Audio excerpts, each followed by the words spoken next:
Hi, this is Pat Moorhead, and we are here for another 6-5 Insider where we talk with the most famous executives from the most influential companies out there. And we're here for a special CHIPS Act edition. Daniel, man, we love semiconductors. We love talking about the CHIPS Act. And I think I can speak for both of us when I say we both thought that semiconductors were cool before the entire rest of the planet thought they were cool. Yeah, this is a really big moment for the United States, for the world. Over the course of the pandemic, I think semiconductors had a moment.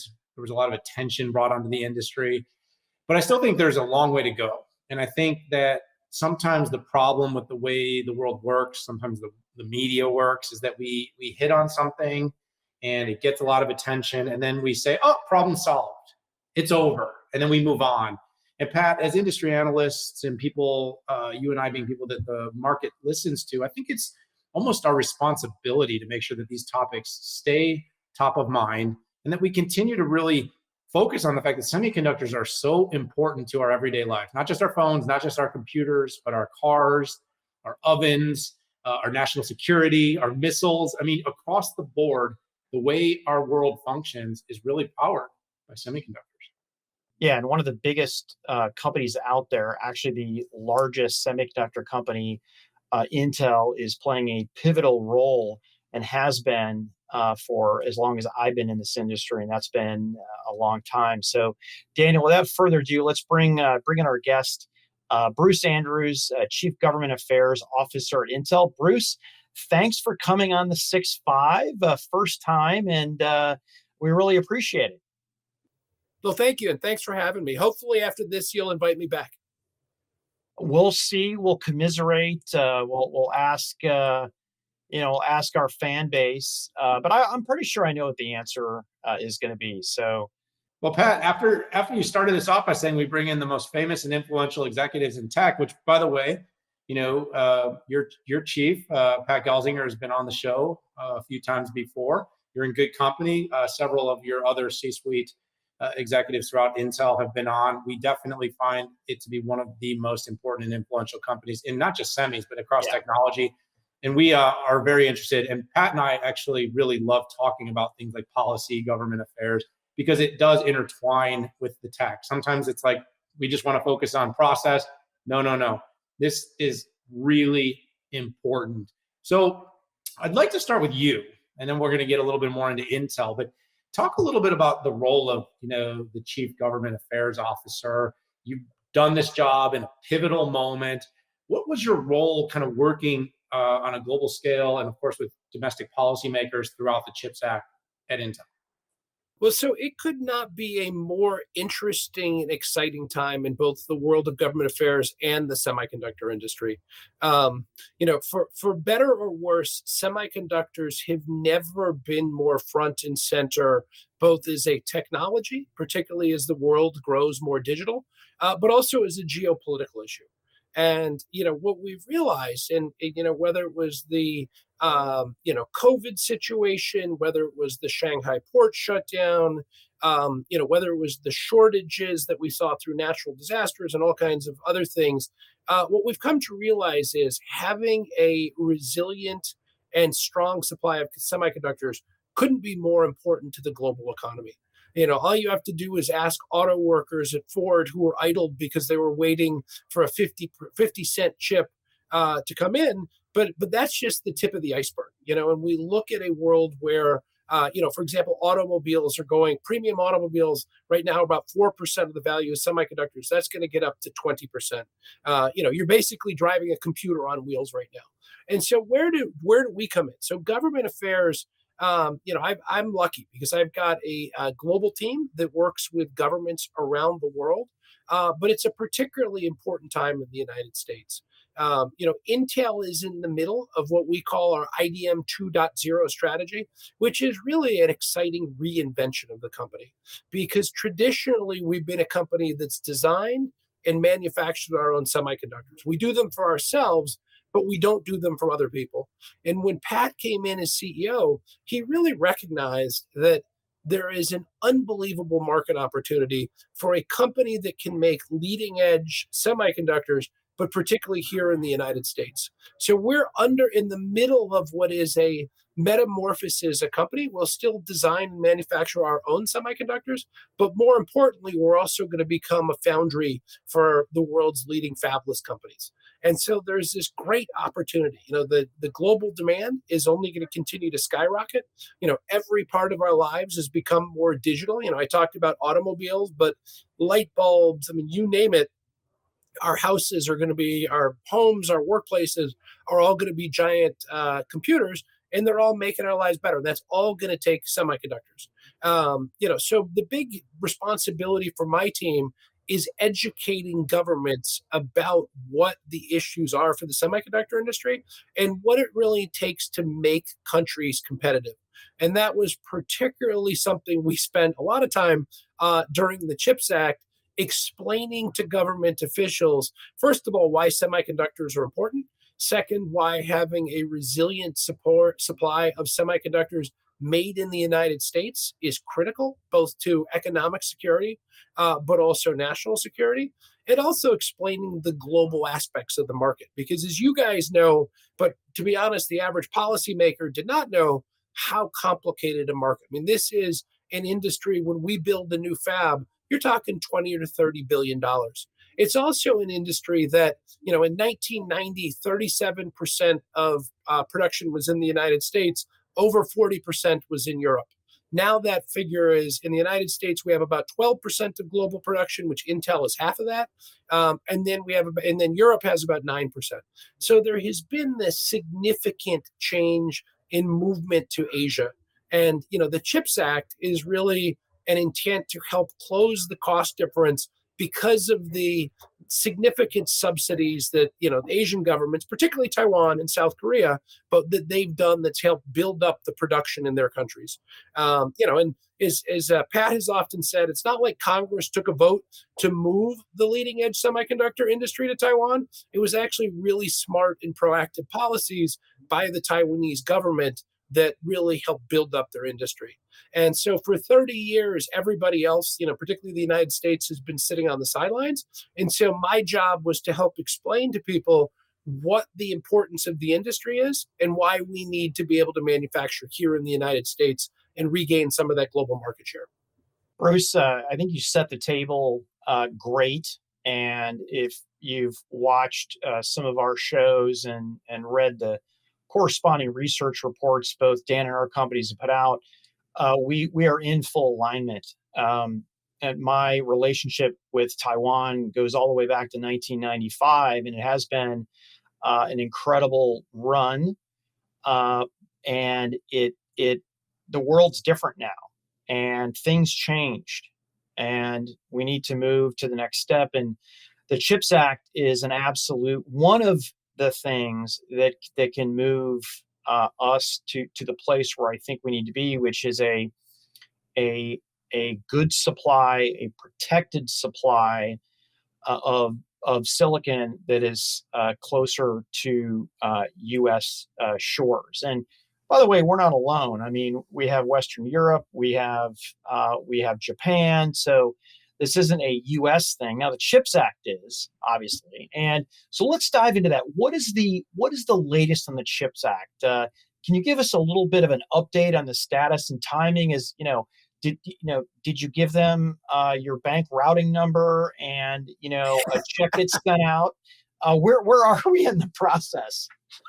If only it were that easy, but unfortunately, it's not that easy. So, look, so the Commerce Department, since the legislation passed in August, has been building up a team to administer this program, and they've gone through a major ramp up because they're going to be administering about $52 billion to give out of taxpayers' money. So they issued about 2 weeks ago what's called a notice of funding opportunity, which basically sets out, it's 75 pages setting out what the ground rules are for an applicant, so a company like Intel, to come forward. And the good thing is they are prioritizing the leading edge chip manufacturing, because that is the most important. And, as we sort of talked about 90% of that is currently in Taiwan. There's only 3 companies in the world, TSMC, Samsung, and Intel, who can do it.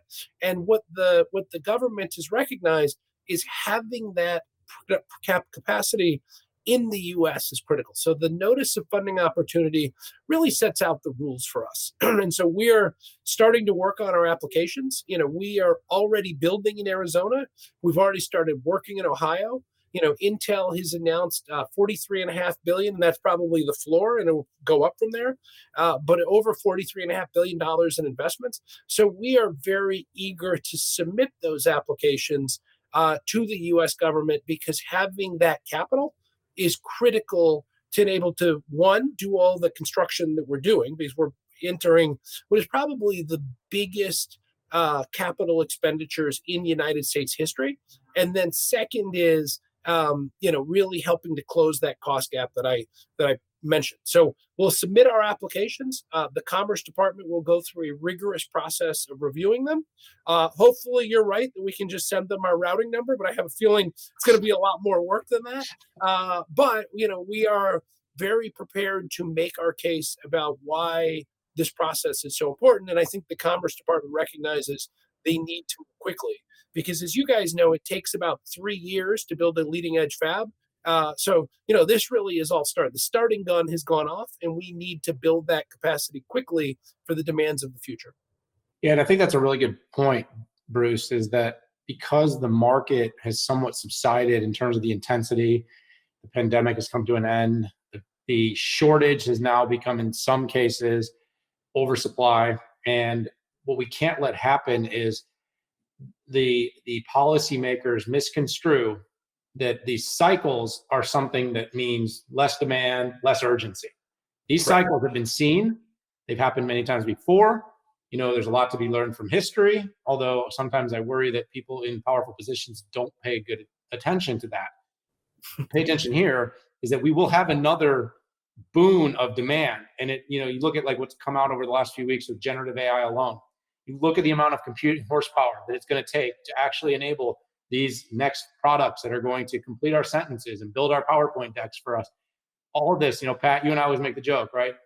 Software doesn't rule the world. Semiconductors do, because you can't run software on air. And so all this software we're hearing about is going to require more GPU, more DPU, more IP, more VPU, CPU. And the point is behind that, we need capacity, and we need to protect what's going on here in the US. So with that in mind, what I'd love to ask is, where does Intel sit in your mind in terms of how much funding? I wrote a piece on Market Watch when this first got granted, and I said 4 companies in the US should see money. And I did say, and I'm on the record, that Intel should see the vast majority of it. Where are you thinking Intel lands against this $52 billion? Well, look, I mean, and my hope is our more, at least our fair share. I guess I would say 2 things, right? One is we are doing by far and away more capital expenditure than any other company. The CHIPS Act was intended to do one thing that's really important. And I'll be honest, I think policymakers sometimes forget this, which is the intent of the CHIPS Act is to make up the cost differential between manufacturing in the US and in Asia. And, as I mentioned, Taiwan, depending on who you listen to, the low end, and this is sort of a dated number, it's at least 30% cheaper because of the subsidies and the advantages of Taiwan. Morris Chang, the TSMC founder, has said it's 55% cheaper in Taiwan. Somewhere in between there is a number. And so what the CHIPS Act is intended to do is fill out that delta. And you really hit 2 important points. One is we're doing much more building than anybody else. And secondly is, we intend to we're not just building one small fab to make a couple customers happy. What we are doing is we are, building out 2 more fabs in Arizona onto what is already there. We've created this incredible ecosystem in Arizona, but we've also announced that we're building a mega fab in Ohio that will do 2 things. One is it will create an unbelievable amount of capacity in Ohio. And then secondly, and this is really important, it's going to transform the Midwest. This is going to have an impact that will have significant benefits for the entire Midwest, particularly Ohio. So in order to do that, we need these fabs to be globally competitive. And that's where the CHIPS Act comes in. So we will submit very specific data to the Commerce Department about what the cost gap is, about what our investments are. And we will be very clear with them what we think it will take. And then they'll obviously have to make the decisions. But if they do this right, they will help us to make up that cost differential between the US and the incentives that are given for manufacturing in Asia. And that's really going to be the measure of success. Yeah, I like the way you simplified that, what people were looking for in the CHIPS Act. Now, there are three different struts to the CHIPS Act. One of them is national security. The second one is having, as we discussed, having a resilient global supply chain. And the third is regaining tech leadership for the U.S. I mean, this is the criteria in the document that you and others are filling out. So Yes. the question is, how are you addressing these? And maybe go down the list and what are the top three proof points or so each. Sure. Well, so let's start with, I mean, look, when President Biden signed the CHIPS Act, this was truly the biggest piece of competition policy, probably since the Second World War. This was the biggest recognition by the United States that we need to make investments in the next generation. And so you cited three things. I mean, first, national security. Having our own resilient set of capacity, not only for the civilian sector, so you've got it in phones and laptops and servers and all the other things, but also for the U.S. For the Department of Defense, right?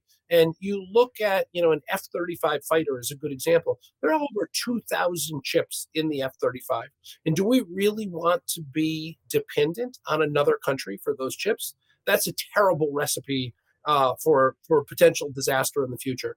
And part of the challenge of this is, and the geopolitical situation has only made it worse, is there's currently a heavy over concentration in Asia. So in Taiwan, in Korea, in China, that leaves the U.S. at risk if there is, a natural disaster, if there's a geopolitical conflict. There's all kinds of things that could happen. And so having that supply in the United States is absolutely critical for national security. I mean, you look at, the whether it's planes, tanks, drones, everything that our national security runs on, they're all going to require chips, and that's only increasing over the course of time, as the tools of the Defense Department and the military become more technologically sophisticated. And so, that was one of the biggest goals, and you see Secretary Raimondo talking about that all the time. So that is critically important in making sure that those chips can be made here in the United States by a company that the U.S. government can trust. That is so important. And, it's particularly true because DoD tends to design systems on a lag. So in an F-35 fighter, there's probably 20-year-old chips right now. So being able to take advantage of the latest technologies is something, and really being able to be state of the art is something that the private sector can partner with the Department of Defense on. But it really is having a company, an American company, that can make those chips and provide them is super important. So the next thing you raised is the resilient global supply chain. And that's really, really important. It's just, to be really blunt, we need to have a supply chain in the United States that is resilient and that we're not overly dependent. I think, we saw this in the beginning of the COVID crisis, right? All these countries realized having PPE, personal protective equipment concentrated in a few countries when there's a crisis is not a good plan, right? And what we don't need is our entire economy idled because we don't have a supply of leading edge chips in the United States. So as I'd mentioned, it was, in 1990, it was 80%. We're down to 12 for the US and Europe. Now it's down below 20%. This is an opportunity to reset. And we're never going to replace completely because, having a resilient global supply chain is important. But having that option and having the United States and American companies have the access to that is critically important. And we are seeing, what I would kind of describe as a once in a generation inflection point where companies are reconsidering how they've done it, right? Since the 1980s, the view has been globalization, let's move to the lowest cost country and let's concentrate all of the supply in that country.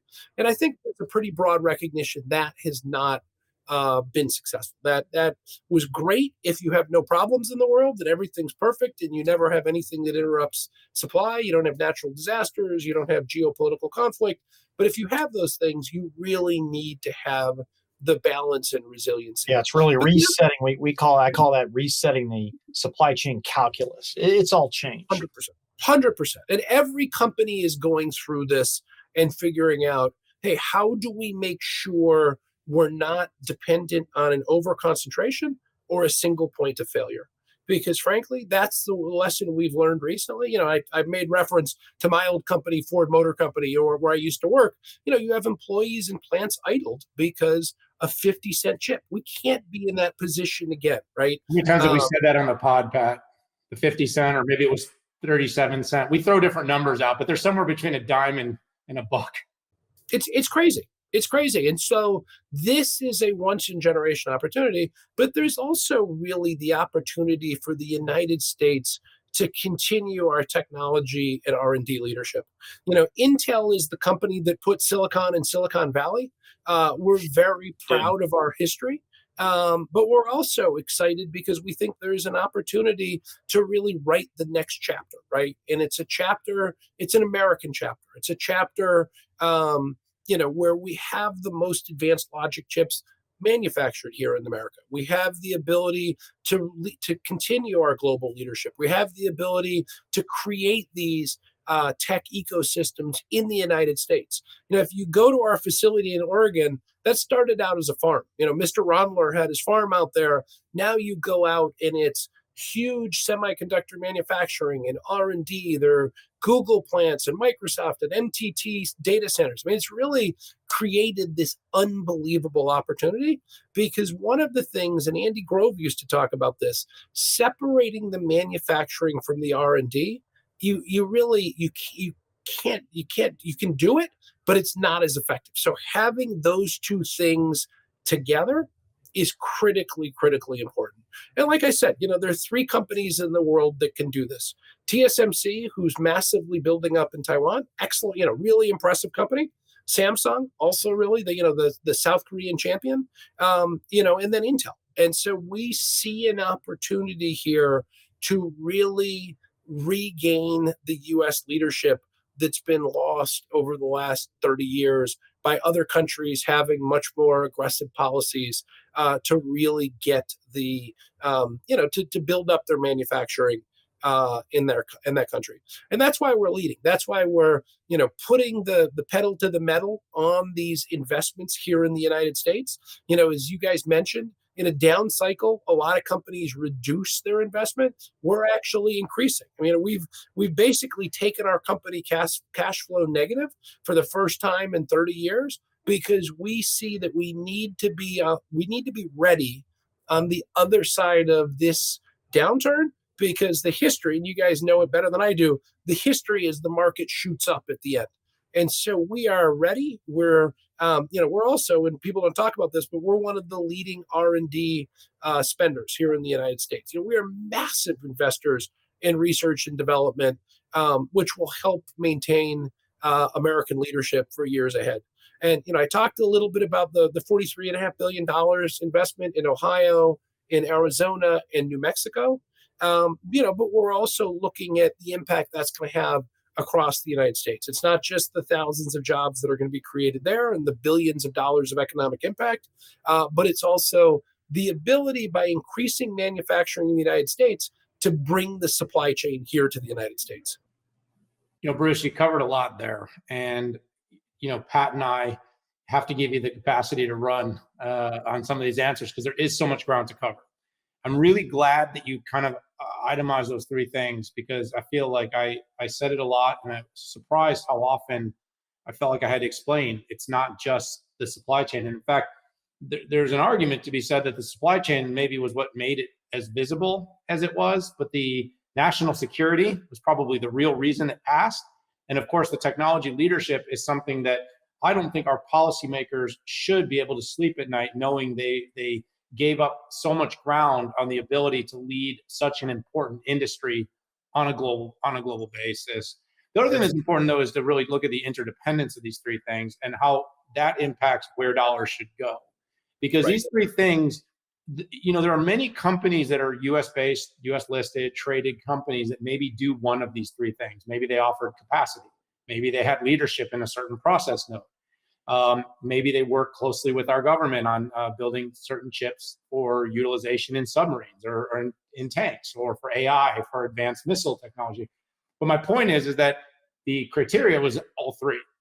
Yeah. And when I've come out and I've put my name on the line, and Pat, you and I have to always be very cautious when we put our name out there and when we go on the record, Intel is the obvious company domestically in the US that ticks the three boxes. Having said that, though, the market always needs more convincing. The market always needs more convincing. So what's the X factor? Okay, so yeah, you're building more fabs, you're spending more money. People will say, of course they are. They're expecting to get money. They're going to spend money. Let's not pretend like, that the market doesn't believe you're going to get a lot of the money. But having said that, I think everyone wants to be convinced one more time. So tell me, what is the X factor when you're out there talking to policymakers, when you're talking to government leaders, and of course, when you're trying to convince the market this is the right thing and dollars going to Intel? What do you call the X factor for Intel right now? Sure. Look, you have really hit the nail on the head here because the Commerce Department has recognized where you have your IP, where you do your R&D, how it benefits the United States more broadly is a key criteria for how this money is given. Because if it's just to build one plant, that's not going to do it. And the great thing about Intel is we are a company that really does two things. Well, we do many things remarkably well, but I think there are two really important things that distinguish us from our competitors. One is sustainability. And, these fabs that we are building are going to be world leading in terms of having sustainability in mind. So they're going to be net zero from greenhouse gas emissions by 2040. They're going to be 100% renewable electricity across our operations by 2030. We're going to have 100% renewable electricity in the US, Europe, Israel, and Malaysia. Our new manufacturing investments in the United States and Europe will be built to LEED standards, and we're incorporating energy efficiency into the design of our factories. But the other thing, and this is something that we are so proud of, because I really do think Intel is a model company in terms of our workforce. We are so proud. And, one of the other companies that's doing this, you can go read it in the New York Times, has talked about, American workers not being up to the task here and, the challenges. We believe in our workforce. We have a track record of recruiting, training, and having a world-class workforce that's diverse in their skills, that are, bringing amazing talents. In a lot of cases, we've set up our own training programs, which is really important because to have workers for the future trained for AI and STEM fields, and there's a huge national shortage in those areas. So we really want to contribute to the reskilling of the American workforce while advancing diversity and inclusion at the same time. We think that our corporate responsibility work, the way we approach this, the values we bring as a company, the hiring we do, the training we do, the local investments, there is nobody who does it. And I can guarantee as these fabs are built, there will be no one who does it building the next generation workforce in the way that we do. And, one of the reasons, I'll just give you an example. One of the reasons we chose Ohio, so we went and looked, we had nearly 40 states that were interested in Intel building these fabs, this mega fab in their state. Who were the 10 that weren't? What? We can talk offline. I'm just curious. Yeah. So look, it was a remarkably impressive competition. But one of the things that attracted us to Ohio was the number of veterans, right? Like we're building not that far from Wright-Patterson Air Force Base. Because one of the things that we've found is veterans are amazing to work in our fabs, right?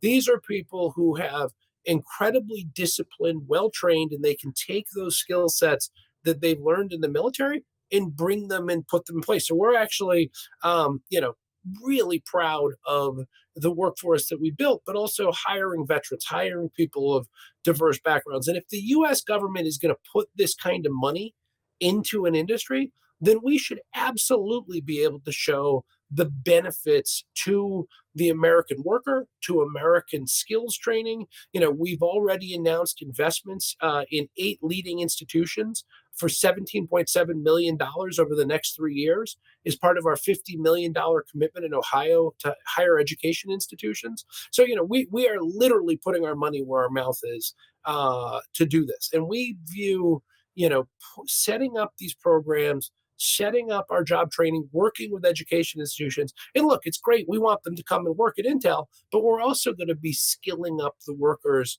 of the future, not just for Intel, but across the board. I mean, you look at what's happened in Arizona, where we are, we've got our own training programs with Maricopa Community College. We've partnered with local institutions with Arizona and Arizona State.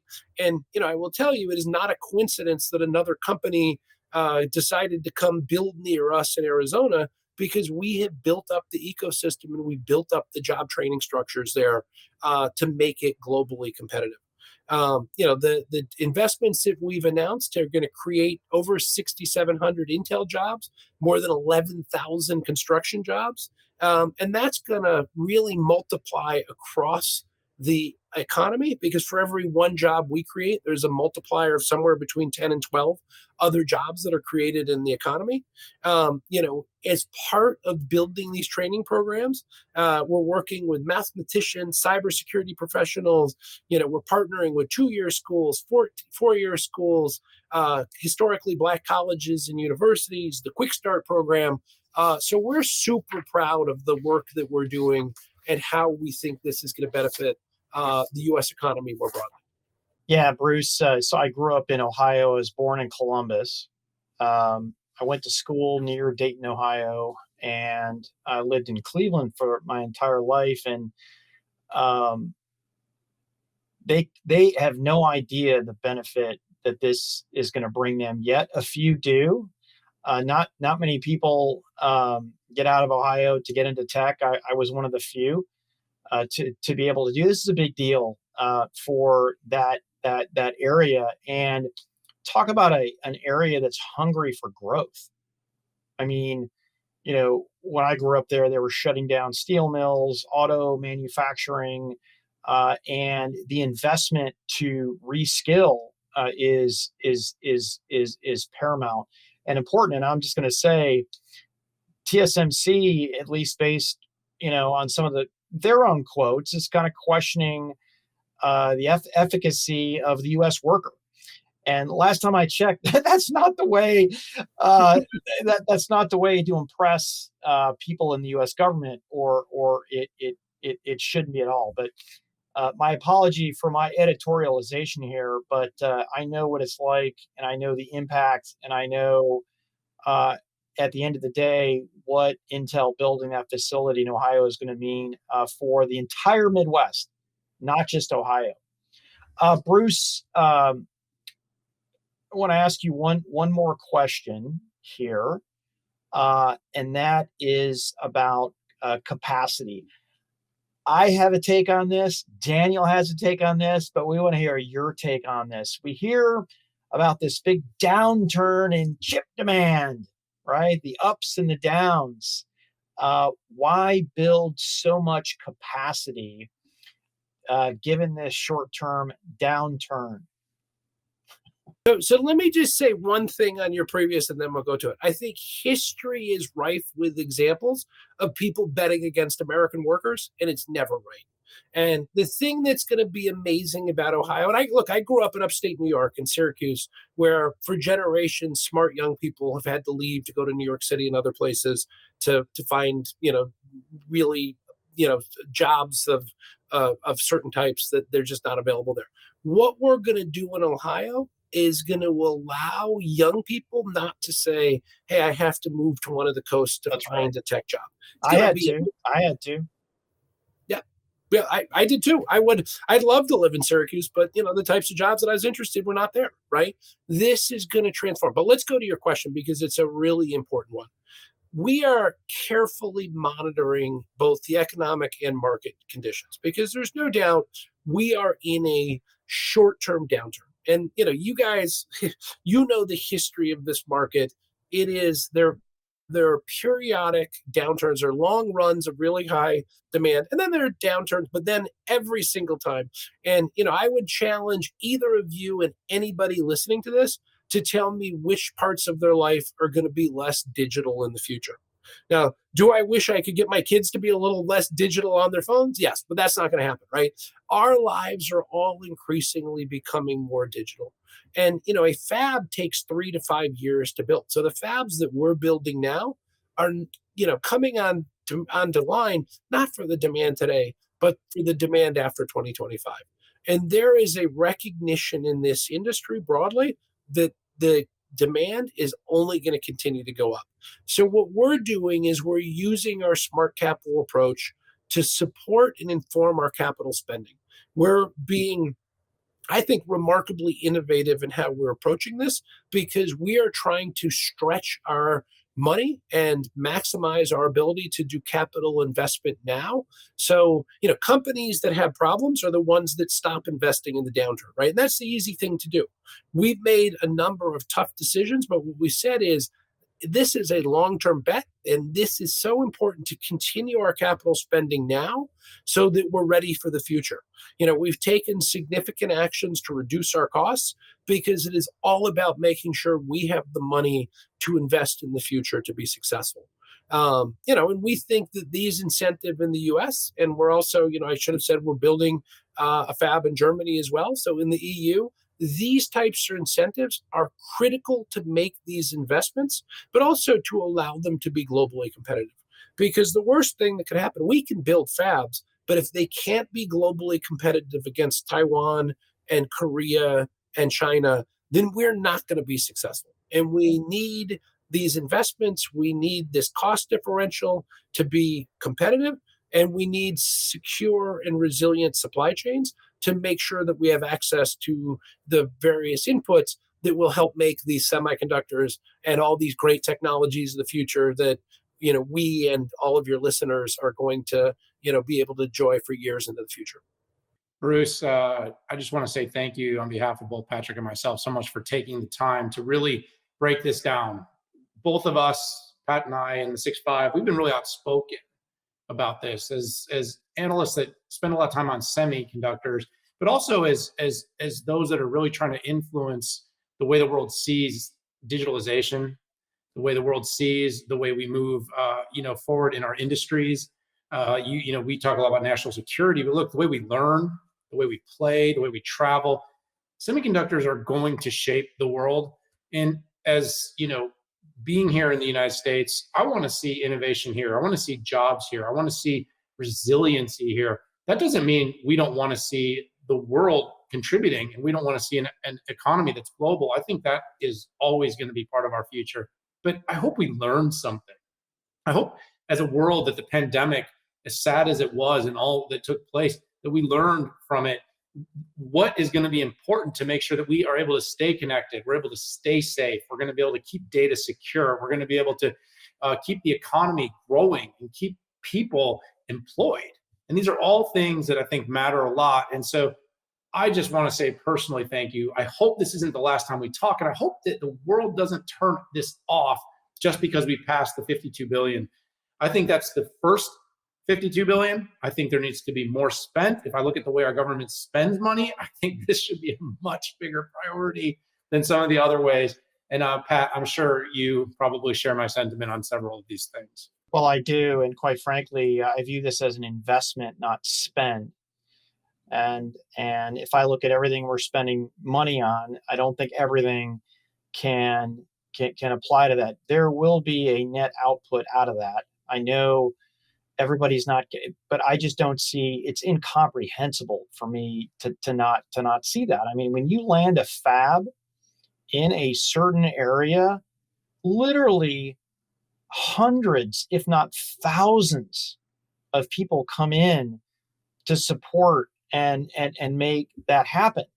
And then the workers who come in, who not only build it, but get it going and then have it on peak optimization, they're spending money, right? I mean, they're employed. I wouldn't be surprised if there's net adder to Phoenix and to Columbus, Ohio, who will move there to be able to do that. So it's this awesome virtuous cycle that I believe is one of the reasons, one of the elements that made our country great. And I have confidence this is not just going to be spend, this is going to be an investment that has an ROI and that has a payoff. Yeah, look, you guys are 100% right. I mean, the amount of private capital that has been unleashed by the CHIPS Act, Intel alone, we've announced $43.5 billion publicly. It's going to be a lot more than that. And that is all due to the fact without the CHIPS Act, we probably would not be able to, actually, I don't even say probably, we would not be able to make those investments. I just want to thank you guys, though, for having me. Hopefully I passed the test and you'll invite me to come back because you guys are doing a great service and helping explain what is a very complicated thing in a way that is understandable to people. So thanks so much for having me. Yeah, Pat and I'll have a discussion, and we'll let your representatives know. But in all We'll seriousness, see if I pass the test. Really enjoyed having you on the show. Everyone out there, really important topic. Hope you tuned in. Pay attention. Share it with your friends and family. Those around you that you talk to that are asking questions about just how important this CHIPS Act is. This may be one of the best explainers I've seen, and of course that we've done here on the 6-5. Subscribe to all our shows. Check out all our other Insider editions. We have lots of great thinkers on the 6-5 Insider podcast, and we hope you will be a regular listener. But for this show, for Patrick, for myself, it's time to say goodbye. I'll see you all later. Thank you.